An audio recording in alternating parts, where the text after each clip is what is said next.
Social Security trust funds that support retiree and disability benefits are set to be depleted by 2035. Social Security check will see a little more money every month. Retirees will get a 2.8% cost of living increase starting in 2026. Social Security payments increase this year by 2.8%. For the average retired worker, that means about $56 more a month, or around $672 more a year. So Social Security is running out of money. There is a trust fund exhaustion date that is coming up very quickly. Medicare Part A hospital deductible has increased to $1,736 per benefit period. 7 changes just hit Social Security, and most of them are going to cost you money. Your January check went up by $56 a month. That sounds like good news. Medicare Advantage plans here is the key. Humana, as you see, up some 12+%. Bertha Coombs, of course, tracks all of this for us and can tell us exactly what is behind these moves. Until you realize Medicare just took back almost a third of it before you even saw it. The full retirement age officially hit 67 for the first time in 4 decades. The trust fund depletion date just accelerated. Again. And a new tax deduction that was supposed to eliminate taxes on Social Security? It doesn't do what you think it does. I've read every federal document, every CBO projection, and every CMS fact sheet, so you don't have to. Today I'm walking through all 7 changes, what they actually mean in real dollars, and exactly what you need to watch for. Let's get into it. Let's start with the number everyone's talking about. The Social Security Administration announced a 2.8% cost of living adjustment for 2026, affecting nearly 71 million beneficiaries. Social Security and SSI benefits are set to go up 2.8% in 2026. They say nearly 71 million Social Security beneficiaries will see the increase starting with checks paid in January 2026. For the average retired worker, that translates to about $56 more per month, bringing the average monthly benefit to $2,071. Now, to be fair, 2.8% is not a bad COLA by historical standards. The decade-long average has been 3.1%, and after the massive 8.7% adjustment in 2023, the system is normalizing. But here's what the SSA doesn't want you to think about. AARP surveyed older adults in September 2025 and found that 77% said a roughly 3% COLA would not be enough to keep up with their rising costs. And the Senior Citizens League's annual study found that Social Security benefits have lost 20% of their purchasing power since 2010. In plain English, every dollar you got in 2010 now buys about 80 cents worth of groceries, gas, and medicine. Why? Because the COLA is calculated using the CPI-W, an inflation index based on the spending patterns of younger, working-age Americans. The government actually tracks a separate index called the CPI-E, designed specifically for Americans 62 and older, which factors in the things seniors actually spend more on: healthcare, housing, prescriptions. But they don't use it. Shannon Benton from the Senior Citizens League put it clearly. Seniors are losing money because the formula is based on the spending of younger workers, not retirees who face higher costs in the categories that matter most. And here's what 80 cents on the dollar actually looks like. CNN profiled Janet Albrecht, a 78-year-old widowed retired graphic designer in Indiana, Pennsylvania, living on $1,163 a month in Social Security. She told CNN she's down to eating ramen for lunch, something she'd never done in her life until recently. She hasn't had a haircut in over a year. Her grocery bill went up $100 a month while her COLA barely moved. And this is where it gets worse, because that $56 raise doesn't stay in your pocket. The standard Medicare Part B premium for 2026 jumped to $202.90 per month. That's up $17.90 from last year, a 9.7% increase. CNBC called it the second largest dollar increase in Part B history. Let me break this down. Your COLA gave you $56 more. Medicare just took back roughly $18 of that. The standard Medicare Part B premium increased by about $21 per month. So your monthly Social Security may not have gone up by the full COLA amount. Instead, it will be the COLA minus around $21. The Part B deductible went up $26 to $283 a year. The Part A hospital deductible climbed $60 to $1,736 per stay. And if your income puts you into the IRMAA surcharge brackets, your Part B premium could be as high as $689.90 a month. Nancy Altman from Social Security Works told CNN that for some beneficiaries, the premium increase would consume their entire COLA. Bottom line, your 2.8% raise became roughly a 1.7% raise after Medicare. And that's before you buy groceries. This one has been 42 years in the making. Starting in November 2026, the full retirement age officially reaches 67 for anyone born in 1960 or later. This is the final step in a gradual increase that Congress set in motion back in 1983. Here's why this matters in dollars. If you claim at 62 under the new FRA of 67, your benefit is permanently reduced by 30%, not for a year, forever. If your full benefit would be $2,071 a month, claiming at 62 drops that to roughly $1,450. Over a 20-year retirement, that decision costs you more than $148,000. And look, for people in excellent health with other savings, waiting until 70 and collecting delayed retirement credits at 8% per year is the mathematically optimal play.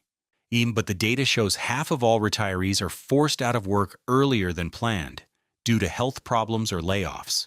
So for millions of Americans, just wait until 67 isn't a choice, it's a luxury.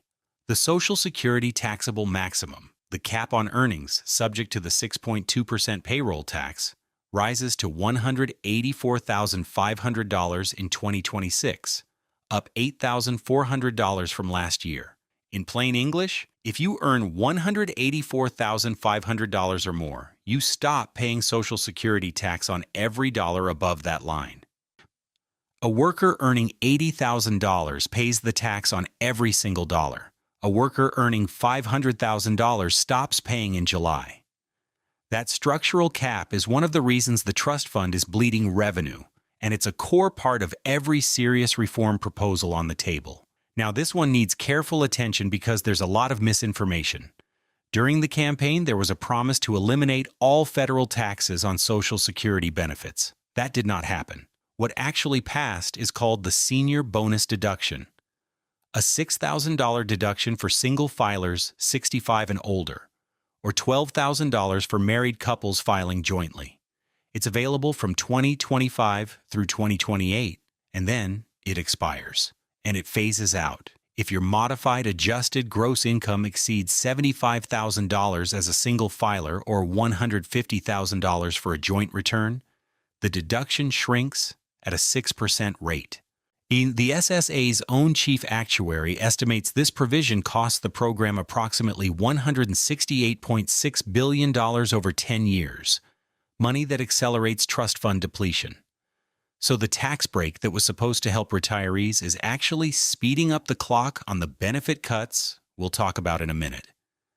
Stay with me here, because this next part is what trips everyone up. While your benefits are getting squeezed by inflation and Medicare, the agency that processes those benefits is simultaneously being dismantled. The SSA is targeting a reduction of approximately 7,000 employees, dropping from roughly 57,000 workers to about 50,000.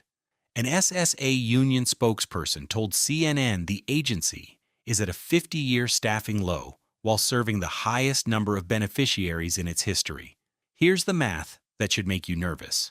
In 2010, 67,000 federal workers served 60 million beneficiaries. Today, as roughly 57,000 workers serve 73 million Americans before the cuts, and 10,000 more Americans turn 65 every single day. 47 field offices are marked for closure, concentrated in rural and southern communities. The Urban Institute found that 2,226 out of 3,144 U.S. counties already lacked a local SSA office before these closures began. And here's what's happening inside the agency right now. Government executive reported in February 2026 that benefits processors, the people who actually work your claims, are being pulled off that work and reassigned to answer phone calls. One employee asked the obvious question, why are we being forced away from the backlog of cases to take calls from people wondering about the status of their claim? The combined processing backlog stands at 18 million cases. Meanwhile, on Reddit, even one user posted that their 88-year-old father doesn't even have a computer or smartphone. And the agency is now shifting official communications to social media platforms. And this brings us to the big one. The Congressional Budget Office's February 2026 baseline projection moved the trust fund depletion date to 2032, a full year earlier than the previous estimate. Let that sink in. That's 6 years from now. When the trust fund runs dry, the SSA can only pay out what it collects in current payroll taxes. The CBO projects that means roughly 72 to 81% of promised benefits, an automatic cut of 19 to 28% for every single beneficiary. The Committee for a Responsible Federal Budget calculated what that cut looks like in real dollars. The typical retired couple would lose approximately $18,400 per year. The 2026 Cost of Living Adjustment, or COLA, has just been announced. It's set at 2.8%, which means the average monthly retirement benefit will rise by about $56. The Bipartisan Policy Center pegs the 75-year shortfall at $25 trillion. Now, to be fair, serious reform proposals exist. Brookings published a bipartisan blueprint in February 2026, covering everything from raising the payroll tax cap to expanding computation years. Congress has options, but the window is closing, and every year of inaction makes the eventual fix more painful. And on Reddit, a subreddit called Surviving on SS now exists specifically for Americans trying to survive on Social Security alone. One user posted a detailed budget for a mother-in-law living on $1,700 a month after paying rent, electric, internet, car insurance, and groceries. She's running an $85 monthly deficit. The budget depends on food pantry access, and every Section 8 waiting list in her area is closed. Here's the truth. 7 changes hit Social Security in 2026, and most of them tighten the squeeze on the people who can least afford it. Your 2.8% raise becomes roughly 1.7% after Medicare takes its cut. The full retirement age just completed a 42-year climb to 67. The agency processing your benefits is losing thousands of workers, while demand hits an all-time high, and the trust fund is now projected to run dry by 2032, 6 years from today. If you're already retired and your check barely covers the basics, the 20% loss in purchasing power since 2010 explains exactly why $2,071 a month doesn't feel like enough, because it isn't. If you're 5 years from retirement and building your plan around that full benefit at 67, and the EBRI data showing half of retirees are forced out early should change your math. If you're earning above $75,000 and counting on the new senior bonus deduction, the phase-out rules and the 2028 expiration mean you need to plan beyond it. And if you're a caregiver helping aging parents navigate this system, the office closures and the 18 million case backlog mean you need to start every call documented, every letter saved, every interaction recorded. I'll be covering the Medicare AI prior authorization changes, the trust fund reform debate, and the insurance crisis hitting retirees hardest every Tuesday, Thursday, and Saturday.